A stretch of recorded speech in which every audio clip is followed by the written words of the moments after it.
My sister mocked my divorce until her husband left her for the same woman.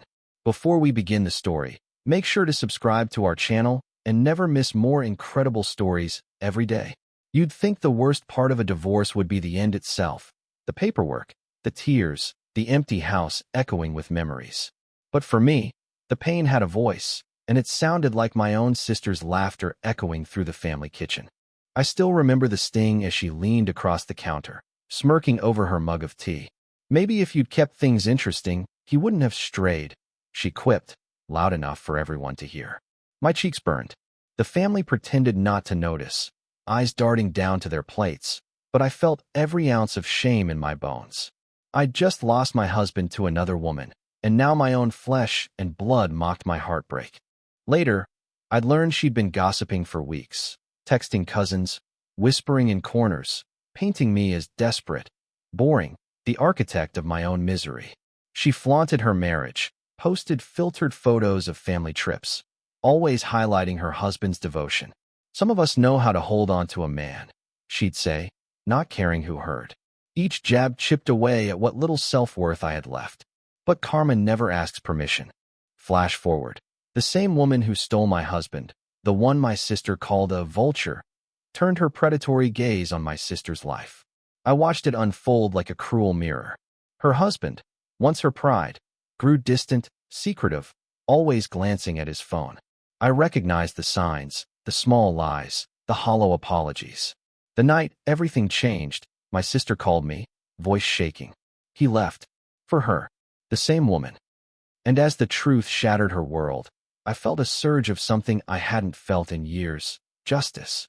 But family wounds run deep, and I knew this was only the beginning of our reckoning. I'd be lying if I said I didn't feel satisfaction when my sister's world collapsed.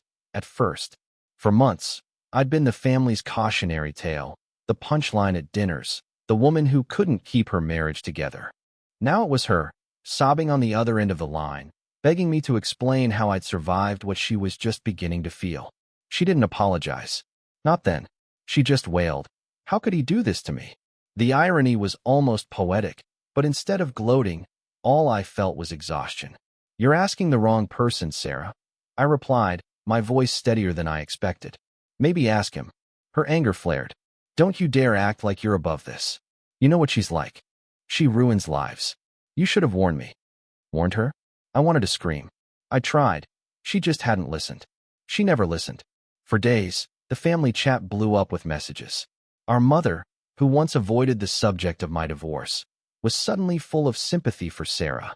Aunts and cousins circled like vultures, their concern laced with the thrill of scandal. No one asked how I was coping, now that my ex and Sarah's soon-to-be ex were parading their affair openly. The other woman became a ghost in every conversation, her name avoided but always present, looming in every silence. I watched my sister crumble under the same scrutiny she once delighted in. She called me nightly, hoping for comfort, desperate for guidance. I answered, but kept my heart guarded. I wasn't ready to forgive, not yet. Not while the wounds she gave me were still fresh. Then, one evening, a message from an unknown number landed in my inbox, a photo of my ex and my sister's husband, together, laughing, arms around the woman who tore both our lives apart. Below it, the words, "You both deserve this." Suddenly, I realized someone was still watching us, and the game wasn't over yet. The message unsettled me in a way I hadn't felt in months, a sharp, old panic coiling in my stomach. I stared at the photo, trying to parse every detail: my ex's fake smile, my sister's husband's glazed look, the other woman grinning between them like a cat who got the cream. The caption, "You both deserved this," seeped beneath my skin, taunting, almost gleeful. I debated deleting it. Pretending none of this was real had gotten me through darker days before. But something told me to save it. I forwarded it to Sarah with a single line. "Did you get this too?" She called instantly, voice brittle. "Yes. Who would do this? Why can't she just leave us alone?" I wanted to say, "Because we let her in."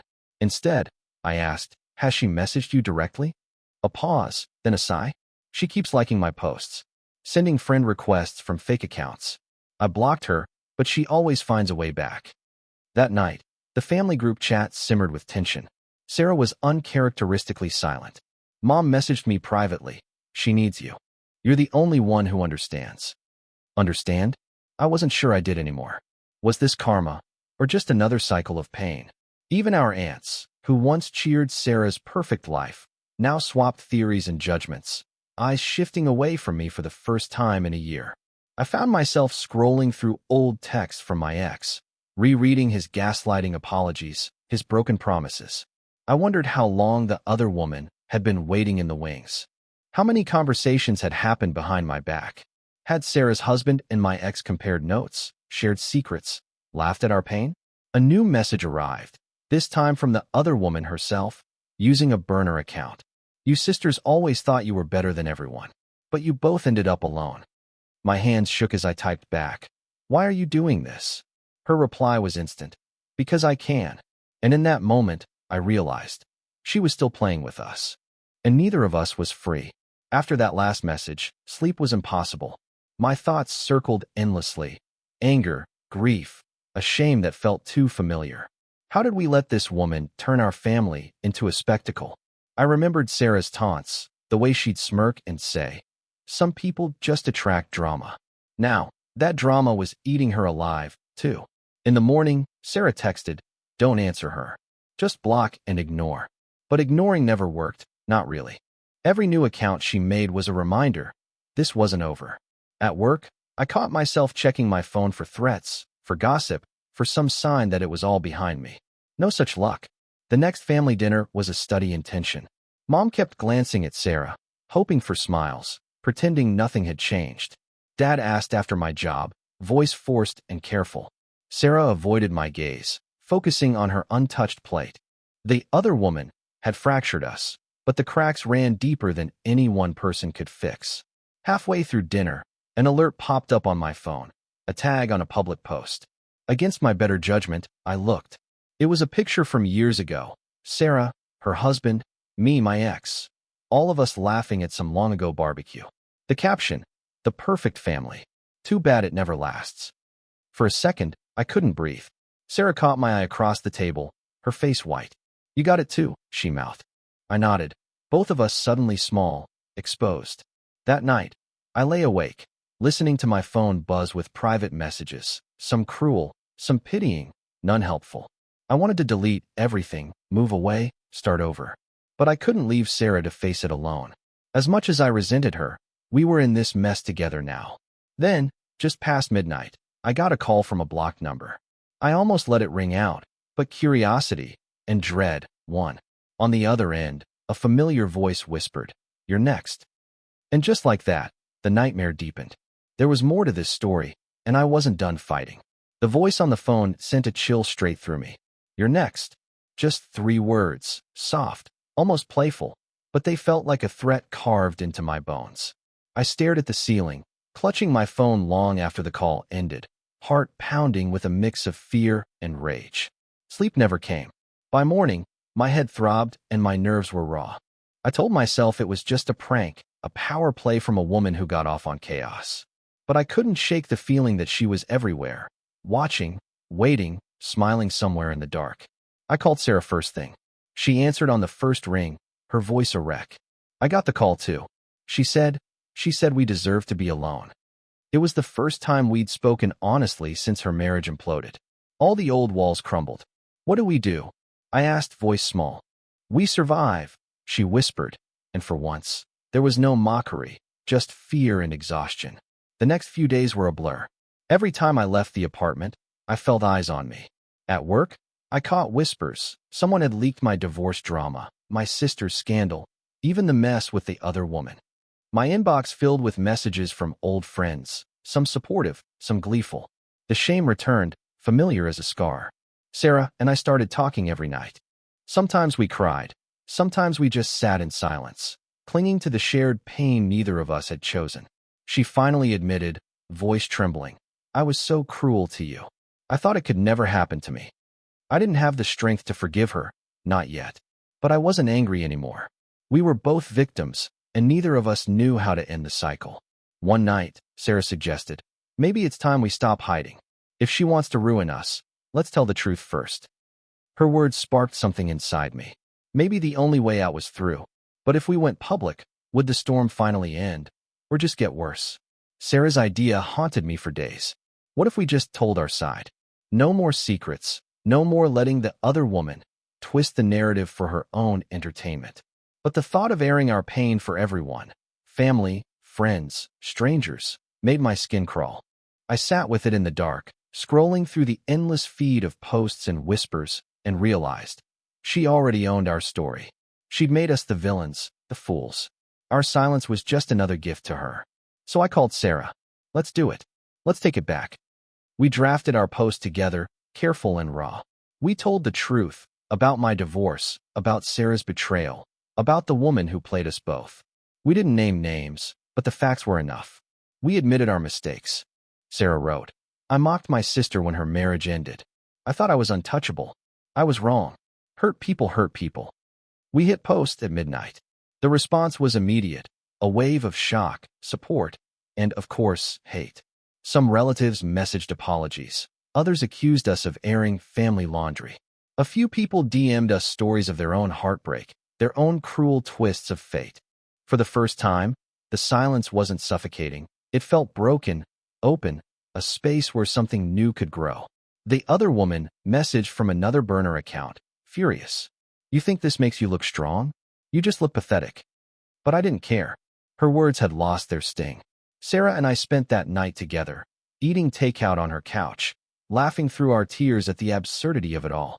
Then, just as dawn broke, I got an email, anonymous, with attachments.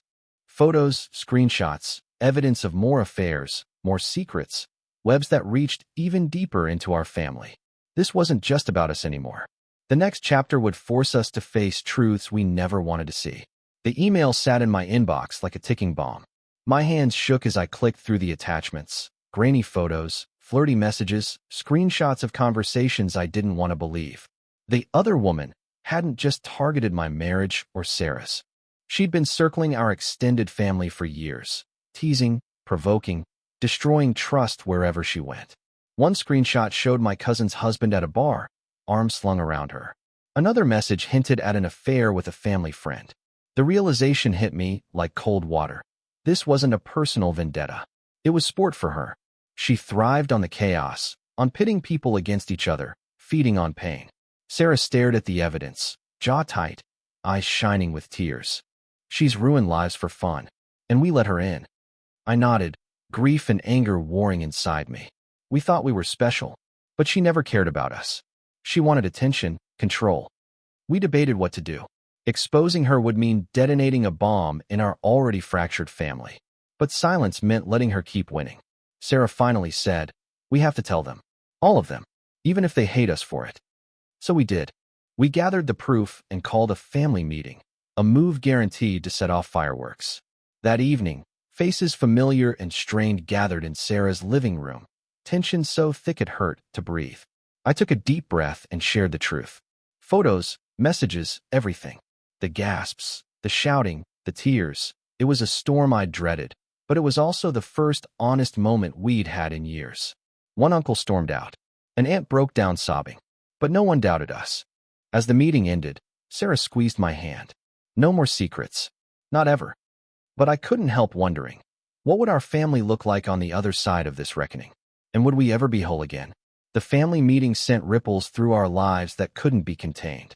Some relatives refused to speak to us, blaming the messenger rather than the chaos maker.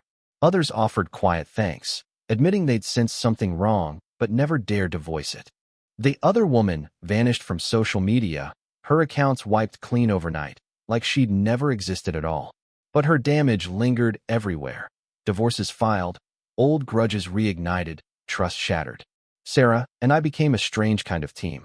The calls and texts didn't stop, but now people reached out for advice, confession, or just to vent about the mess. We tried to help, but sometimes the best we could do was listen. For the first time, we stood together, not as rivals, but as survivors. Still, it wasn't easy. Old pain flared up when a cousin accused us of overreacting, or when our mother, still clinging to the fantasy of family unity, pleaded for forgiveness all around. Sarah and I fought, too, old wounds reopening in the pressure of aftermath. She snapped at me for being distant, I resented her neediness. But each argument ended the same way. In tears and apologies, two sisters holding on to each other because there was nothing else left. I watched as Sarah rebuilt her life, bit by bit, finding a new job, reconnecting with friends she'd neglected during her marriage. I tried to do the same, though every now and then, I caught myself flinching when my phone buzzed, half expecting another cruel message or revelation. One night, as Sarah and I sat on her porch, she asked quietly, "Do you think we'll ever really get past this?" I didn't answer right away. "I don't know," I finally admitted. "But at least we're facing it together." Just then, my phone chimed with a new message, a photo of Sarah and me, laughing together. The caption read, "Enjoy it while it lasts." The past, it seemed, wasn't finished with us yet. The photo rattled me more than I wanted to admit. Sarah stiffened beside me when I showed her. "How does she still have access?" she whispered, voice cracking. I didn't have an answer. Burner accounts, mutual friends, maybe someone feeding her information just to keep the drama alive. It was as if she'd embedded herself in the very cracks of our family. For days, we lived with our guard up, double-checking privacy settings, warning relatives not to engage if they got strange requests. Mom insisted it was all over, that we should move on. But every time my phone chimed, my pulse skipped. I wanted to believe the worst was behind us, but the sense of being watched, hunted, wouldn't fade. Sarah grew quiet, retreating into herself. "What if she never lets go?" she asked one night, voice small in the dark. "What if this is our life now?" I forced a smile. "Then we keep going. Together. We refuse to be ashamed." But even as I said it, I wondered, what would it take to truly break free from her shadow? Then, one morning, Sarah woke to find her car windows smashed, a single word scrawled on the hood: liar. The police were sympathetic but powerless. "Without proof, there's not much we can do," the officer said, apologetic. "You should stay vigilant." Fear curdled in my stomach, but I also felt something else: resolve. I was done playing victim. We started documenting everything: texts, photos, incidents, every scrap of evidence. We set up cameras around our apartments, told neighbors to watch out. I even reached out to a lawyer, just in case. The next message was different. One line, no threats. "Meet me." And this. A location, a time, no signature. Sarah and I exchanged a glance. "Should we?" she asked. I didn't know if it was a trap or a chance for closure. But I knew one thing. I was tired of running. If we ever wanted peace, we'd have to face her at last. The hours before the meeting crawled by, nerves fraying every thought. Sarah and I went over every possible scenario: an ambush, another mind game, a final confrontation. But neither of us suggested backing out. We needed this, even if closure was an illusion. The location was public, a busy park with families, joggers, people walking dogs. Safety in numbers, or so we hoped. I wore my phone on a lanyard, camera running. Sarah clutched her keys like a lifeline. We spotted her on a bench near the fountain. The other woman, real and almost ordinary. No trace of the viper we'd built up in our minds. Her smile was small, sharp, her eyes sizing us up. "You came," she said, as if we were old friends meeting for coffee.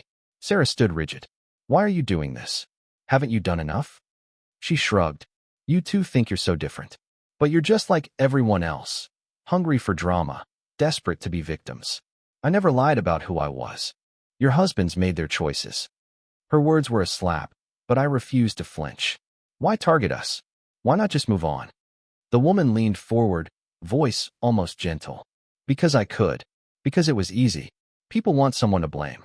I just gave them what they wanted." Sarah's tears came then, silent but fierce. "You broke our family." For the first time, a shadow of regret flickered across her face. "Maybe. Or maybe I just showed you who you really are when things fall apart." She stood, brushing off her skirt. "You're free now. No more messages, no more games. I'm done. You win, if you want to call it that."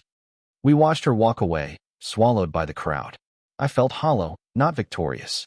Relief mingled with the ache of everything lost. That night, for the first time in months, my phone was silent. Maybe it really was over. Or maybe, finally, we had the power to write our own ending. The silence after her departure felt surreal, unnerving, almost fragile.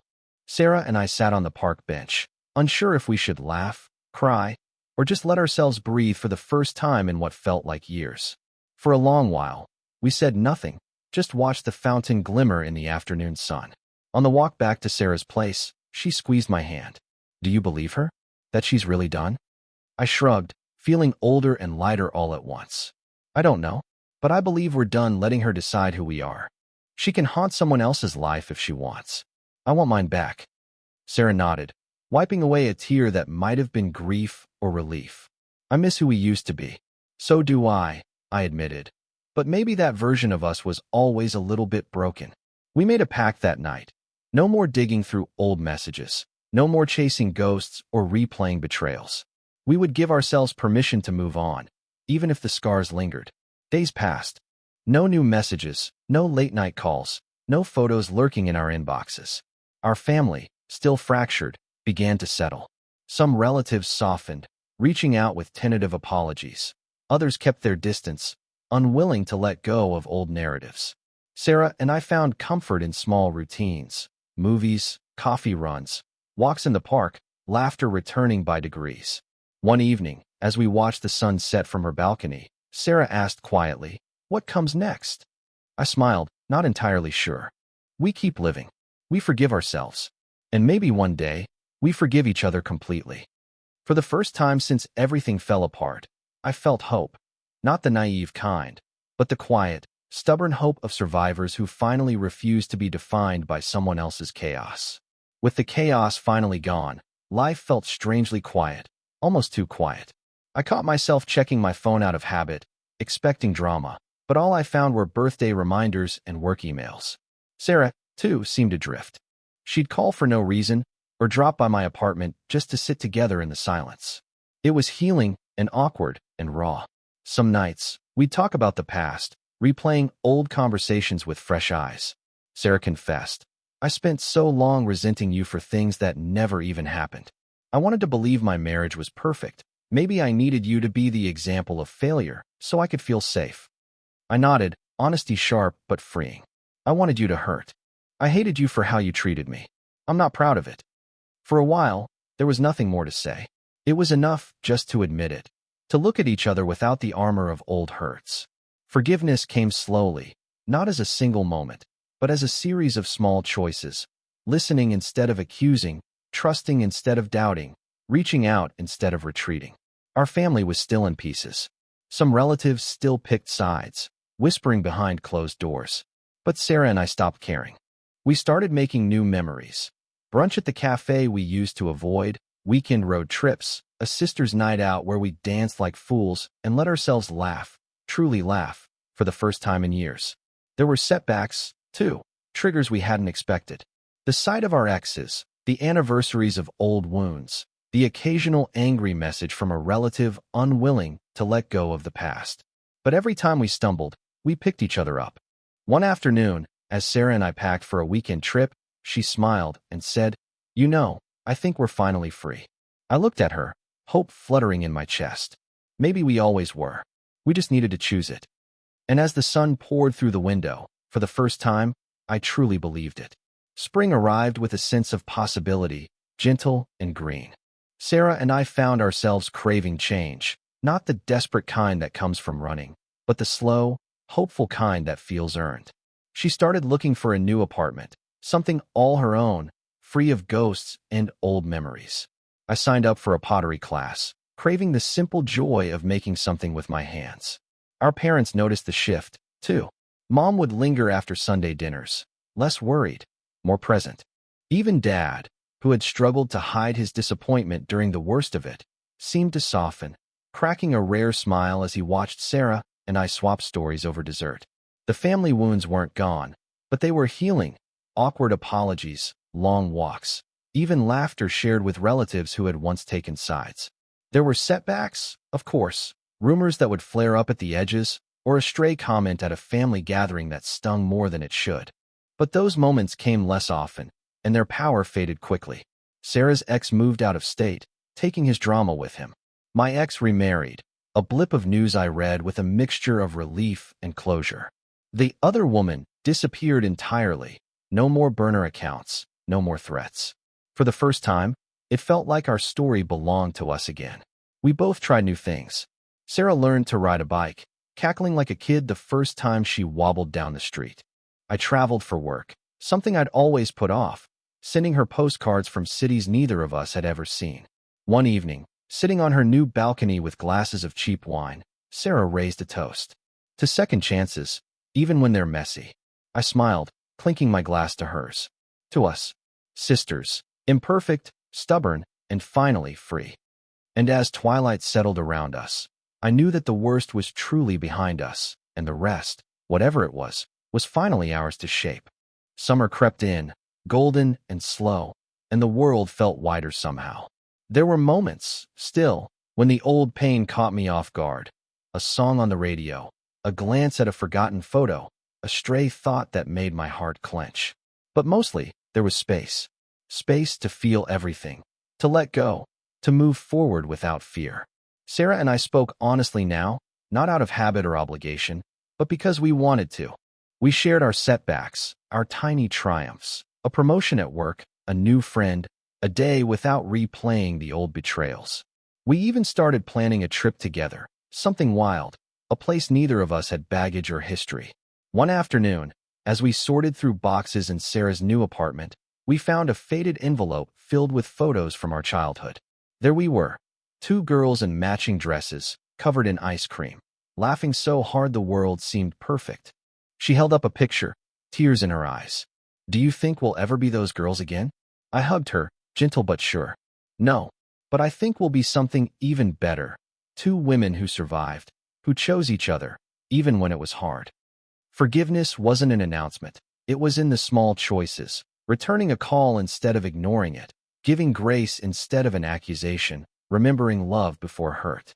It was the decision to keep reaching for each other, again and again. Not everyone in our family understood. Some never would. But we let them go with kindness, refusing to carry bitterness for people still trapped by their own grudges. Sarah and I boarded a plane for our adventure, hearts light, futures open. As we soared above the clouds, she grinned and whispered, "I'm proud of us." I smiled back, warmth blooming in my chest. Me too. We weren't unbreakable, but we were finally unburdened, ready to write a new story, one where we got to choose the ending, together. The world looked different from 30,000 feet, expansive, washed in sunlight, all the old boundaries suddenly far away. Sarah and I sat side by side on the plane, fingers tangled as we gazed out the window, no longer haunted by what we'd lost, but filled with wonder at what was possible. Our trip was messy and perfect in the way only new beginnings can be. We got lost in a city where no one knew our names, tried food we couldn't pronounce, argued over maps and laughed until we cried in a tiny hotel room. At night, we talked about dreams we'd once been too afraid to name. Sarah wanted to go back to school. I wanted to write a book. There were no promises, just possibility. One evening on the beach, under a sky splattered with stars, Sarah took my hand. "Thank you for not giving up on me," she whispered, "even when I made it impossible to stay." I squeezed her hand, emotion thick in my throat. We survived hell. We get to live now. That's all that matters. Back home, things weren't perfect. Old wounds still twinged. Not everyone in our family wanted reconciliation, and sometimes loneliness crept in around the edges. But the difference was, we had each other, honest and unfiltered, no secrets, no shame. We became each other's witnesses and warriors, a team forged in fire and finally, forgiveness. I sat down one morning, coffee in hand, and began to write our story. Not to punish or explain, but to honor what we'd survived. To remind us that broken isn't the same as finished, and that sometimes surviving is the bravest thing we can do. As I typed the last words, Sarah appeared in the doorway, grinning. "Come on, life's waiting." And this time, I stood up, ready to live it, knowing that whatever came next, we'd face it together. This is how we found our ending. Not with revenge or regret, but with hope. And maybe, finally, with peace.